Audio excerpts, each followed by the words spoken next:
Welcome. Thank you all for joining with me on the Black and Gold Hour podcast. This is your host, Merv, and this is the second installment of the podcast for Saints fans by a Saints fan. If this is your first time listening to the podcast, I really appreciate you for checking into the Black and Gold Hour podcast. And for those who are returning, I really appreciate you for checking out episode 2 of the podcast. Once again, I just want to speak safety over everyone during this time. Like I said in the first podcast, I want everyone listening to know that I'm continuing to pray for protection and favor over everyone, as this is a difficult time, not just in the country, but around the world. So it can be quite a challenge for a lot of us. Before I get into today's episode content, I really just want to say thank you to everyone that reached out to me after the first podcast and showed love and support. Thank you all for taking time out of your day to check out the podcast. It meant a lot to me, and I appreciate the positive energy that y'all sent me. I really appreciate it. And it really gave me that encouragement just to keep going. So thank you so much. Before I get into football, and this is a long episode about football, I just wanted to take time to express love, prayer, and condolences to the family of actor, philanthropist, and the world's first Black international superhero, Chadwick Boseman, as he recently passed away after a 4-year battle with cancer. Chadwick was an exceptional actor, but also a strong figure within Hollywood community, especially the Black community. The thing I liked about Chadwick Boseman, I watched a lot of interviews like The Breakfast Club, different podcasts and interviews with Chadwick Boseman. He had a poise. He had like a positive nature. As I said, when I was talking to a friend, he never spoke malice against anyone. He always encouraged everyone to pursue their passions for acting and art. And also his catalog for TV and film is extensive. A lot of people recognize him from movies like 42 and, of course, Black Panther. But the guy played on so many things before. Just about 2 weeks ago, I'm sitting on my couch, I'm eating, and I'm watching this show called Lincoln Heights. I don't know if you guys remember that show, Lincoln Heights, but it used to come on ABC Family. And I'm looking on the show, and I'm seeing this extra on the show, and I'm like, hold on, that's Chadwick Boseman. I'm like, whoa, that's Chadwick Boseman. So he's playing, in Lincoln Heights as an extra. So he really put time into his craft. He didn't blow up overnight. He wasn't an overnight success. He put in the work and he built his career. And then he turned his craft into becoming a superstar. And with that superstar fame and position, he decided to create a platform for others, to put out their content. So it goes back to last week when I was saying your talent, drive, and purpose isn't just for you, it's for someone else. So we're definitely going to miss you, Chadwick, and I'm praying for the family during this time. Another quick topic that I want to discuss this week is for the African American community. As y'all can see, the headlines this week, another life lost to police violence, and it's almost turning into a daily occurrence for us. And even outside of police violence, it always seems that we are in an uphill battle just trying to survive in this country. Just going outside seems like a threat for us. For my people and the people that genuinely care for the Black community, I need us to stick together. I need us to check on each other, show love, pray for each other, and support each other like our ancestors did. I don't know one man who accomplished much in life by himself. And it seems like the Black community is always under these different mental, spiritual, and emotional attacks. And I don't know where it's coming from. So I definitely encourage everybody just to find a clique of people that are there to help you, because we got to stick together, because this is rough on everybody. And I don't know, these are just the things that have been on my mind the last 24 to 48 hours. I just feel like we all need to stick together, pray for each other. If you see someone with a business, support that business. If you see someone reaching out for help, then give them a helping hand. If you see someone seeking advice, give them that advice if you can help. We can't win alone. We have to win together, because if we support each other, when that one person wins, we all win. When they get that blessing, our blessing is soon coming. So just think about that the next time you see somebody that needs help. Just reach out to them and definitely try to encourage and help them. So now that I kind of express what's kind of been on my mind lately and what's been on my heart, it's time to get to the football. Last week was the first kind of real intense week of practice for the Saints, and I just want to start off by saying that the video clips I'm seeing and the news surrounding the New Orleans Saints defense seems very promising. Marcus Davenport looking good. Sheldon Rankins going back to Pro Bowl form. I mean, Janoris Jenkins making plays. In my opinion, the Saints defense should be a top 5 defense in the NFL. If all 3 phases of the defense can get in sync, I believe that this will be a great Saints defense, one of the best that we've seen in years. I mean, as a fan, I'm checking my phone, I'm seeing the highlights, I'm seeing people get to the ball, flying all over the field, creating turnovers. That's exactly what we need to get back to another Super Bowl. And I'm getting excited because the season is coming. In less than 2 weeks, the Saints will be playing in their first game.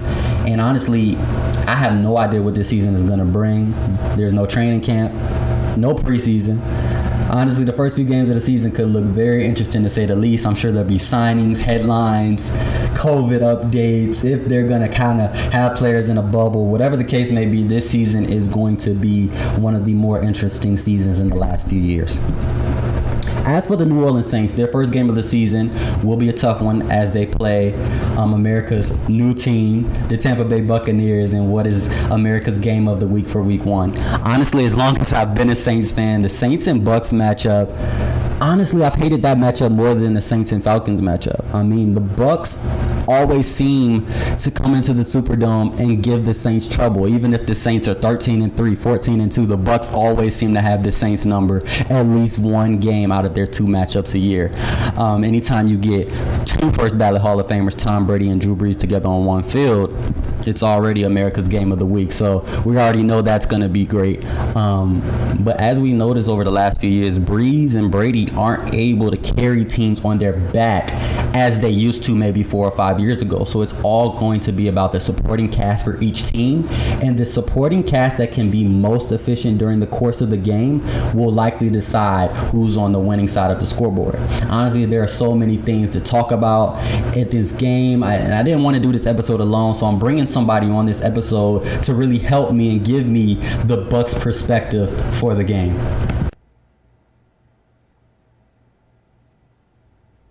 So here with this podcast, I always kind of want to give more insight into my life. And for those who don't know me, my family currently lives in Tampa, Florida, in the Brandon area. And honestly, I spent 2 years living there myself. And over that time, I developed great relationships with a few people there. I worked, shout out USF, I worked at USF. And honestly, a lot of that time I spent talking sports with a friend of mine.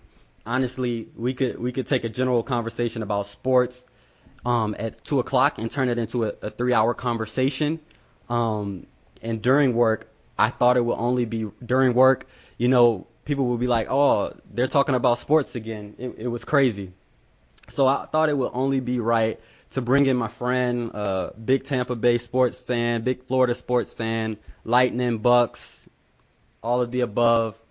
I thought it would only be right to bring in my friend David Blanchard onto the show to break down and discuss this matchup, this rivalry, sorta.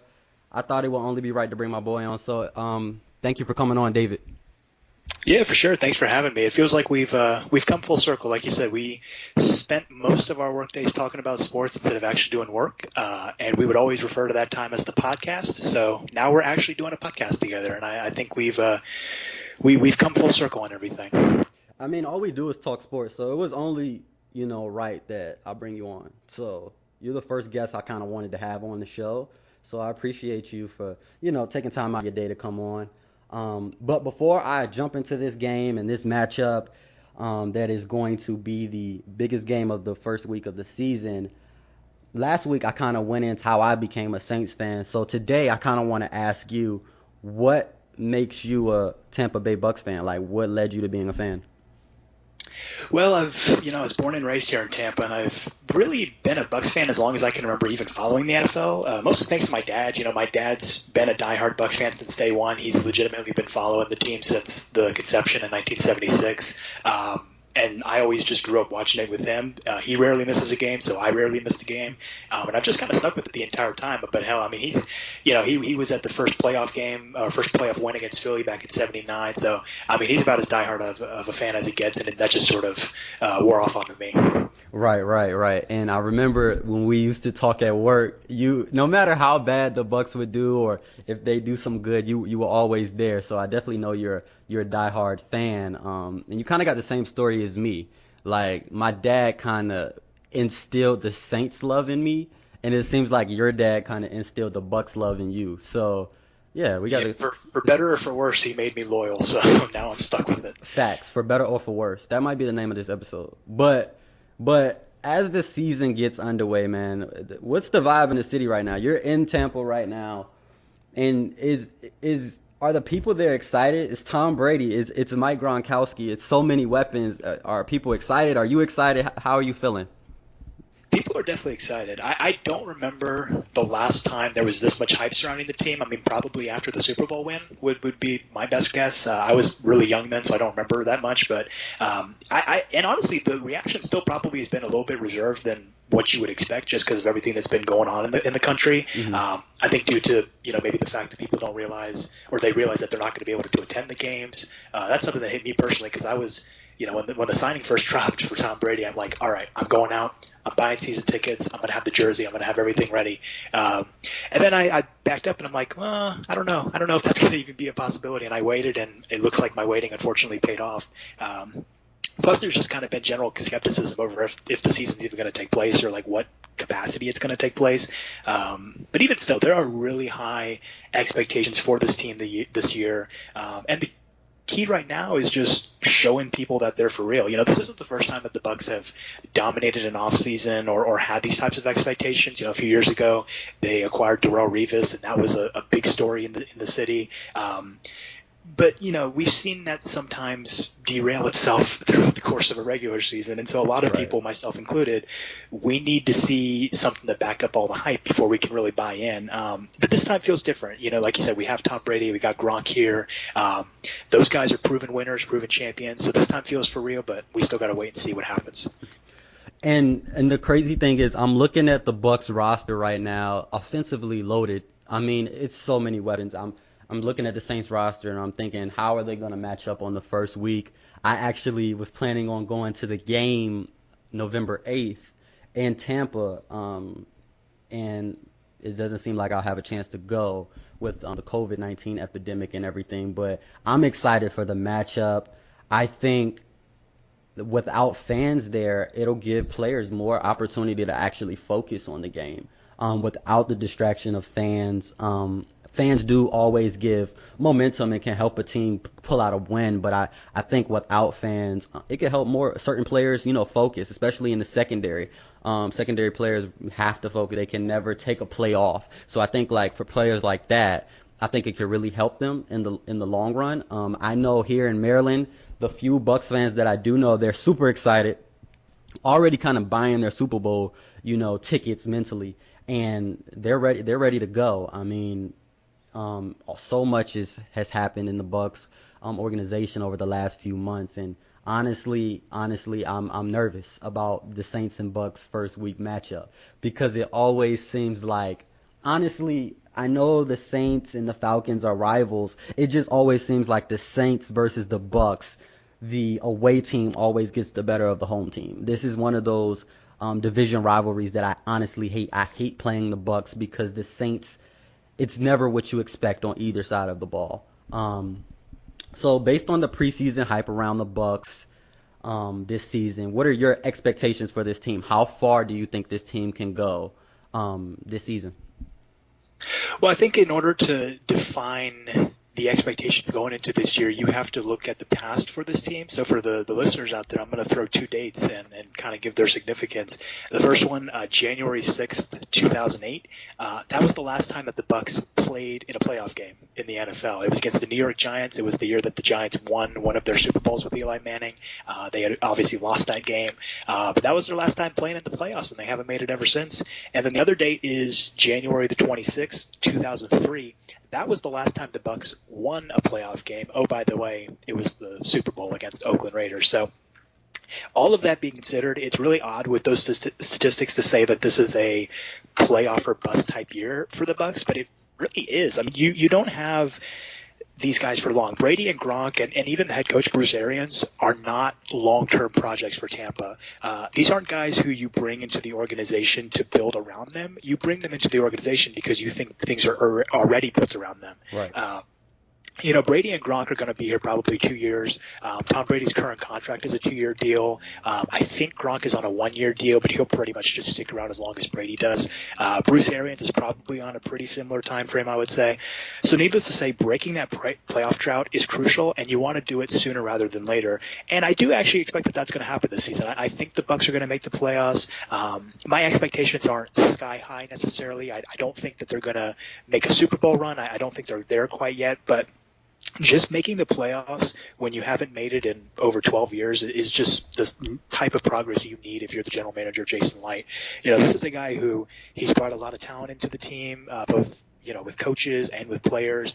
But so far, he hasn't made the playoffs in his tenure, and that's something where eventually ownership's going to expect those types of results. So this is a huge year for him to finally make that next step forward. Right. And it's crazy that you say that because you're a Bucks fan, a diehard Bucks fan, and the few Bucks fans that I know and I see on social media and I see on the blogs and on NFL.com, they're expecting Super Bowl. So it's quite interesting that you're not expecting Super Bowl for this Bucks team this year.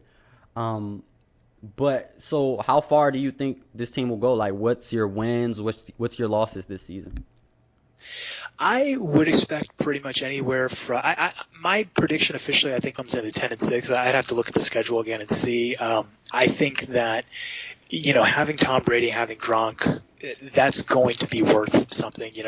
People have their doubts about is Brady washed? Is Gronk going to be the same player? I think they will be. I think they're just good at what they do, and Right. they're going to be recharged being in a new system, new environment.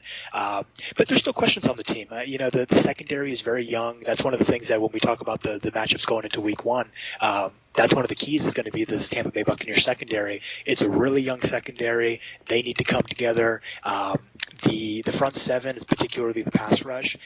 You got a great starting four. You got Sue and Vita Vea in the middle, and you got JPP and Shaq Barrett, last year's NFL sack leader, coming off the edge.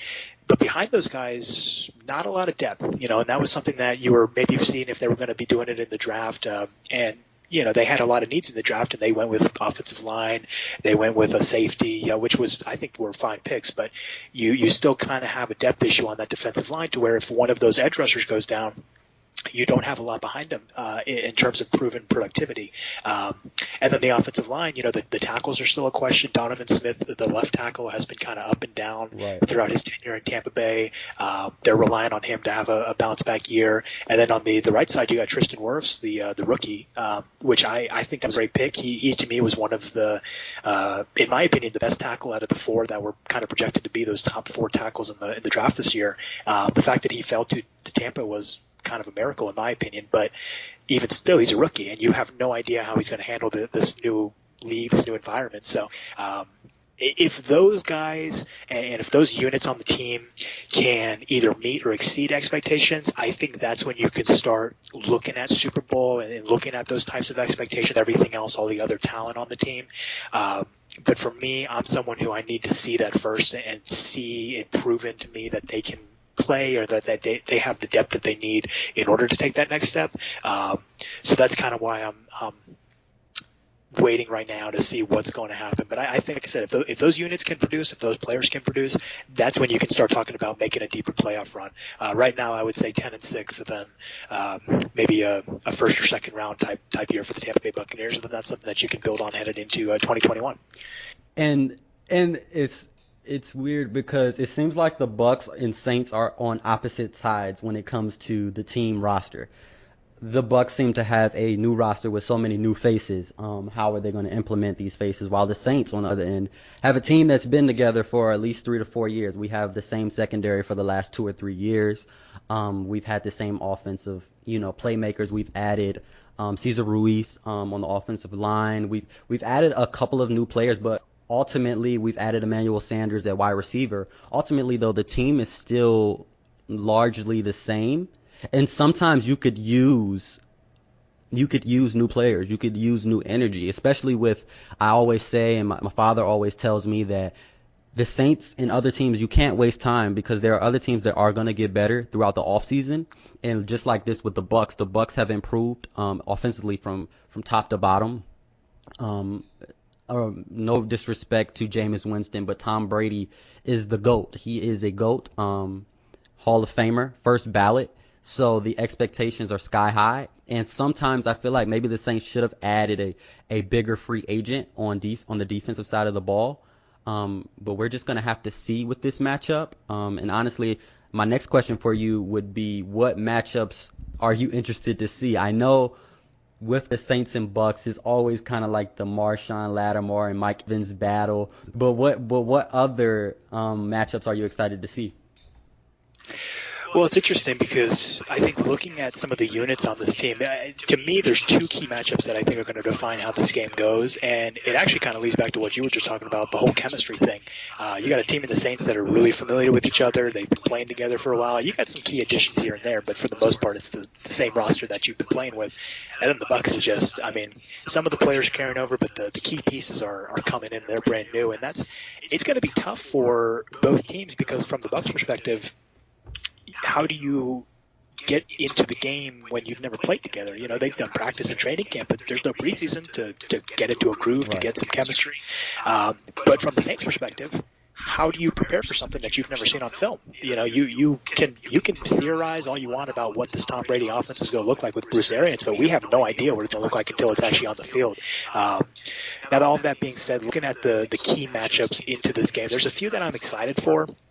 But I think the main matchup is what we've kind of all been waiting for, what we've all been hyping up as Bucs fans and just as general NFL fans. The Bucs passing attack versus the Saints secondary. You know, because like I said, this is what we've been waiting for. You got Tom Brady, you got Mike Evans and Chris Godwin, the best wide receiver duo in the league. You got the best collection of tight ends in the league in Gronk, O.J. Howard, and Cam Brate. How good can this unit be, and are they going to live up to the expectations that people have for them? I don't expect week one to be a flawless performance, but I still think that this is a unit that's set up to put up numbers from the get-go, from the start. And it's going to be a fun matchup, not just from the Bucs perspective and seeing this offense in action for the first time, but from the Saints perspective and watching how they defend it. We just talked about, you know, no film to base anything off of, and you also just have all these weapons that you're trying to cover. That's been the major question. How do you defend this many weapons when you have Tom Brady, the GOAT, at the helm?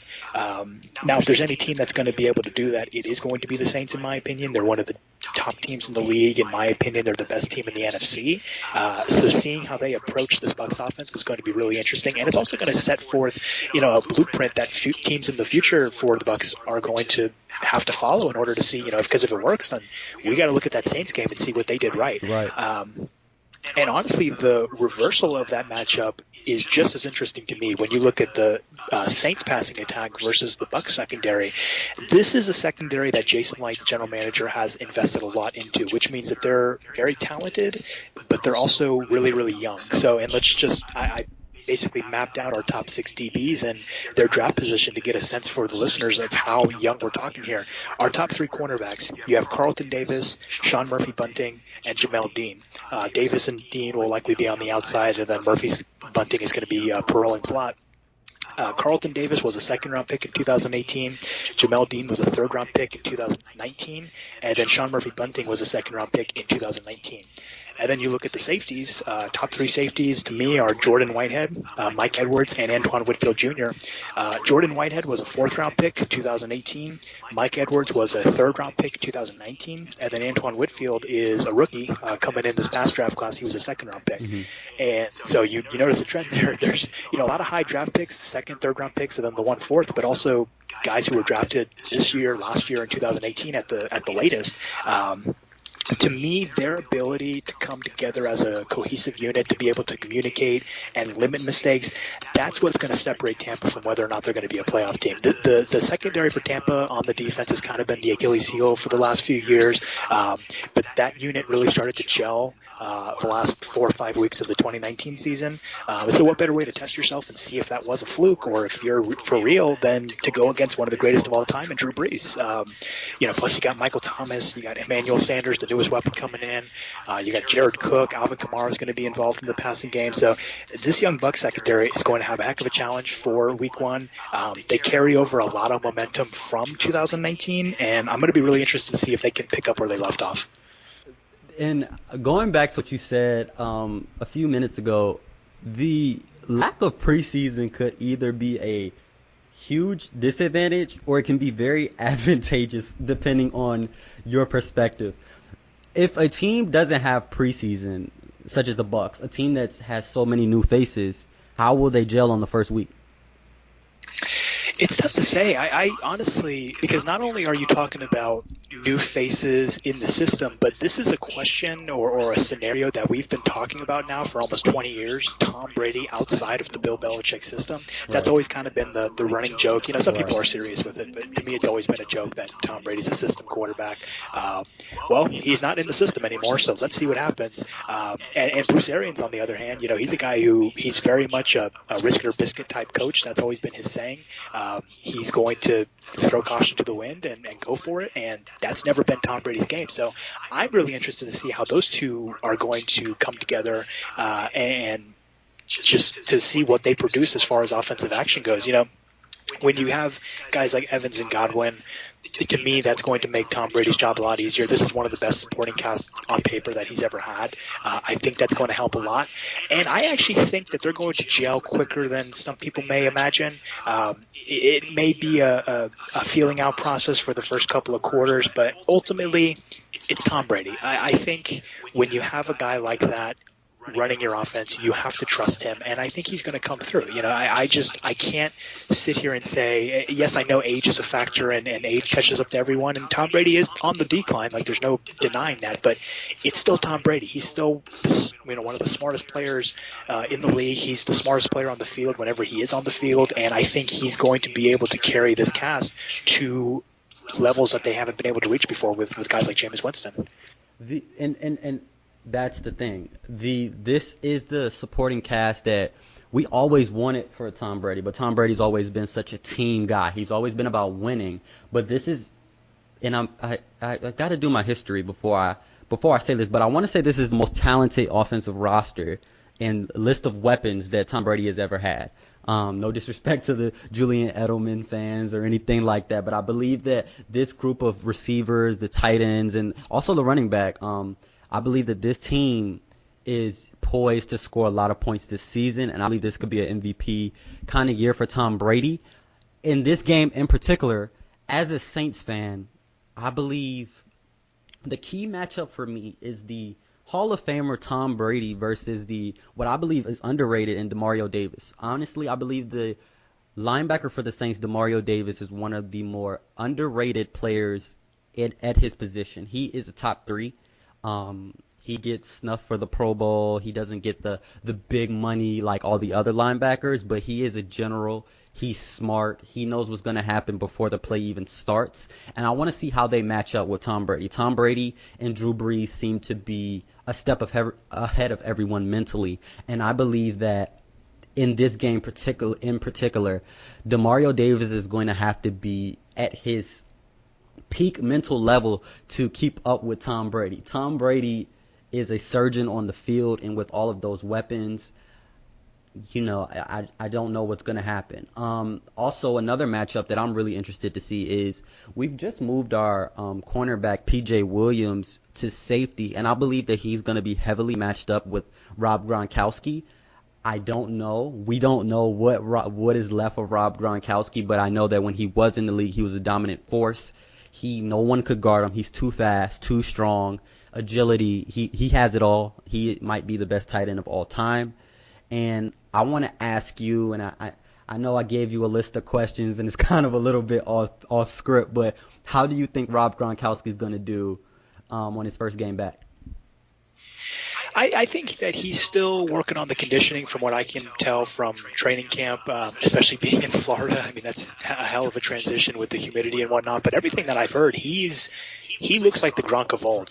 And obviously, you know, a lot of that's probably coach talk, but still, you know, Gronk to me, getting that year off and being able to heal up his body, I think that's crucial to him being able to come back and be the Gronk of old. And I think he is going to be the Gronk of old. Now the question is, can he stay healthy?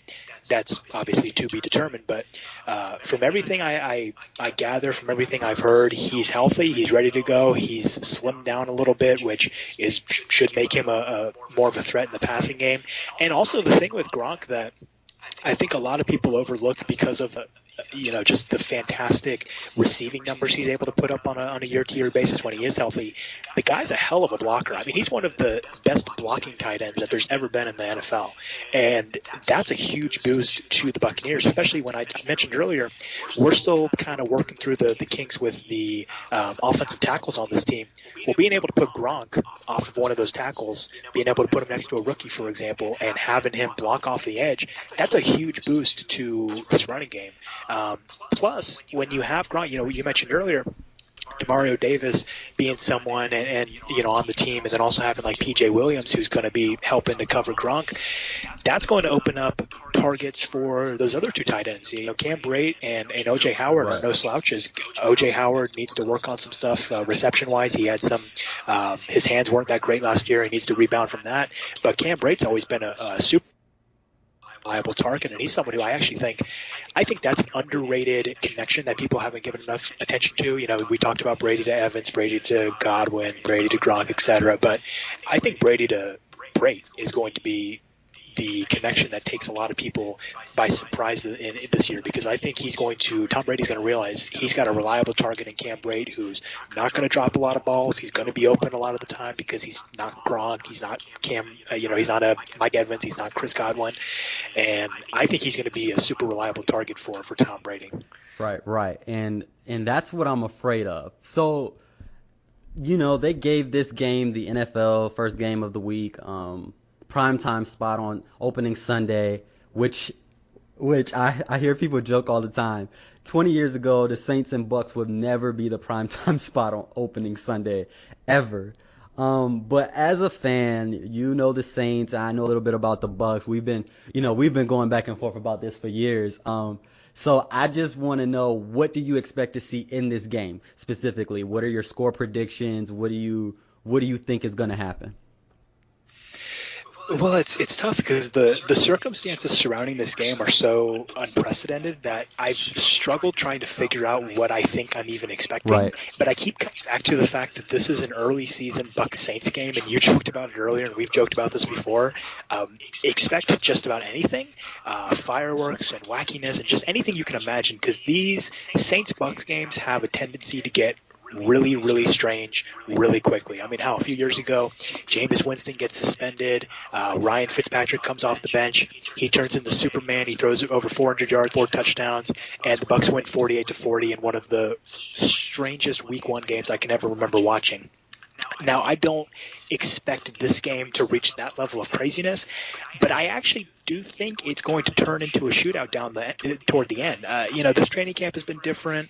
No preseason games to get into a groove, but ultimately, it's two of the best quarterbacks to ever do it squaring off. You have Tom Brady on one side, you got Drew Brees on the other, and I fully expect them to take over this game at some point. I think the first quarter, probably a little bit of the second quarter, is going to be a feeling out process, but I think once we reach the third quarter, both guys are going to be in their comfort zone, and to me, that's going to show. I think they're going to put on a great performance, both guys, and it's tough to come up with a prediction with everything, all the unknowns going into this game. I think if I had to make a prediction, I'd probably lean toward the Saints just from what we were talking about earlier, the chemistry standpoint. To me, it's tough to think that the Bucs are going to come into this game never having played with each other in a lot of cases and have that sort of instant chemistry right off the bat. But either way, this is the divisional race right here. No offense to Carolina or Atlanta, but to me, the NFC South goes through Tampa or it goes through New Orleans.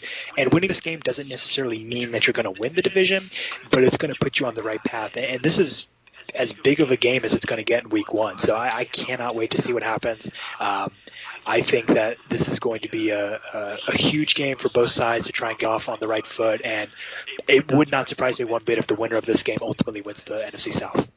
So there's a player on the Saints roster that I think kind of will determine the outcome of this game. I mentioned Demario Davis earlier, but I think the player that will determine the outcome of this game um, is ultimately Marcus Williams.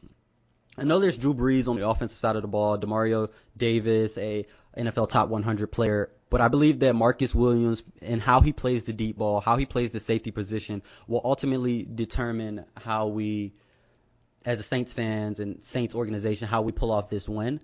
Um, in the past, Marcus Williams, he's notorious for the Vikings play, and he's notorious for maybe being out of spot or not being prepared for what the other team's offense is bringing. But I believe in this game he has to be on his top game. I believe that Brady, with the weapons that he has, Mike Evans and Braid and Gronkowski, all the weapons that he has, I believe that he's going to take shots downfield, and I believe that not only Marcus Williams, but Marshawn Lattimore, Janoris Jenkins, now bringing back Malcolm Jenkins, I believe that this secondary for the Saints is under the biggest pressure in this game, and they will be the unit that decides the win and losses between whoever wins and loses this game. So my score prediction, and I actually do have the Saints and Bucks splitting the series this year. I don't know if that's too early to say, but I just believe that this division rivalry has almost been more competitive than the Saints and Falcons. I believe that the Saints will win this first game due to being at home, due to having a team that's been together a little bit longer, a little bit more on field chemistry. And I believe that Drew Brees and Sean Payton will figure out a way to, bring it home for this first game. But my score prediction is 30-27. I know you stated that it wouldn't be a big offensive shootout, but I think there will be some points early in the game due to defensive blunders on both sides of the ball, due to, not having a preseason. I believe that the defenses will have a hard time adjusting until around the third quarter. So that's kind of where I feel with this game. But I want to thank David for checking in and kind of giving us his insight of the game and just giving us a different perspective. And that's kind of what this episode is about, just giving a different perspective. I know as Saints fans, we're always hype and we believe that our team is going to succeed and no one can beat us. But there's other teams that believe the same thing about their team. So that's why I wanted to bring on a Bucks fan. And David, I thank you for taking time out of your day just to come on the podcast and kind of give your insight. For sure, yeah. Thanks for having me. I hope we can do this again once the Bucks and Saints play round 2 later this year. And yeah, it was a pleasure. All right, thank you so much, and have a great day. You too. Have a great day. So for this week's Merv Speaks segment, it was something that I was unsure about, covering. I didn't know if I wanted to change my topic. I kind of been going back and forth all week. After a phone call with my family, I noticed in the phone call that the word purpose kept coming up. I don't know about y'all, but for me, I can't do anything long if there's no purpose, if there's no reason behind it. I lose interest, motivation, and I quickly check out because there's no reason. I don't see any reason to complete this project that's in front of me. During this COVID epidemic, I know it's been hard for a lot of us. Every week it's a new statistic, a new sickness.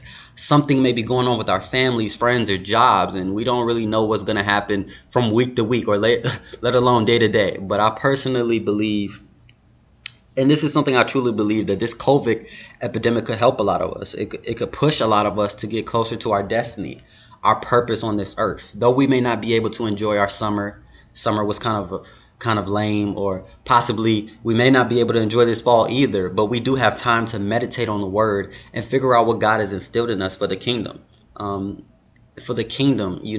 How we can help others. What do we have that can be used to help others? I mean, talking about Chadwick Boseman a little bit earlier, he learned his purpose at an early age, and he was able to spread messages of hope, love, prosperity. He inspired so many people around the world. He was more than just his occupation, and in just 43 years of life, he was able to leave a legacy.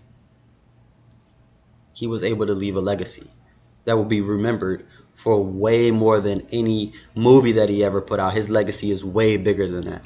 So for this week's Merv Speaks segment, this is a reminder that we are more than our occupation. We are more than our position. We are more than being a student. We are more than being a husband. We are more than being a wife. We are individuals here.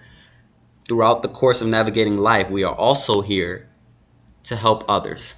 So the next time you feel bored during this time, definitely meditate on God's word. Meditate on those skills, those different gifts that you have, and it will bring you closer and closer to your purpose.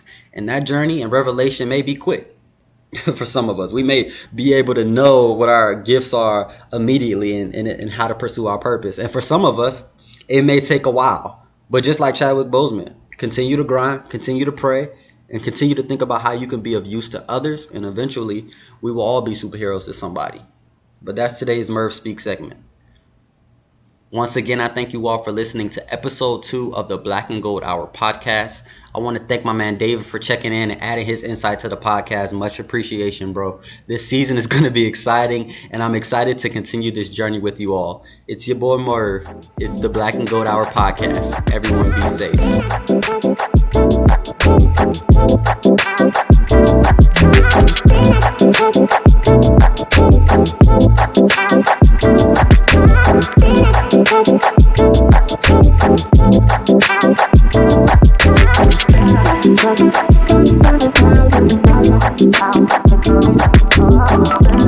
Thank you.